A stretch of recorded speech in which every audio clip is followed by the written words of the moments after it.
Են որ իշխանությունը չի զբաղվում Արցախից պահված գերիներով, դա ուղղակի վիրավորանք է այս ժողովրդի նկատմամբ, ամբողջ ժողովրդի նկատմամբ, և ստեղի, և սփյուռքի կապ չունի, և փաստորեն այն բոլոր մարդիկ, ովքեր իշխանության կողմից են, ստացվում է, որ նրանք վիրավորում են, միտումնավոր վիրավորում են մեզ, միտումնավոր վիրավորում են հայերիս, ցույց տալով, որ դուք կոպեկ չարժեք, դուք կարաք մնաք բանտում, իսկ մենք ընդհանրապես դրա մասին չխոսանք, ձեզ մոռանանք,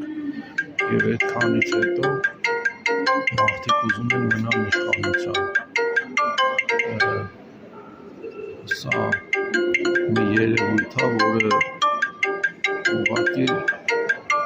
երևի պատմության մեջ պետք է խոշորացույցով մանրած, որ գտնես այսպիսի դեպք, որ մի իշխանություն ատում է իր ժողովրդին, ամեն կերպ դա բացահայտ ցույց է տալիս, ասում ես ձեզ ատում եմ, ու էլի մնում է իշխանության։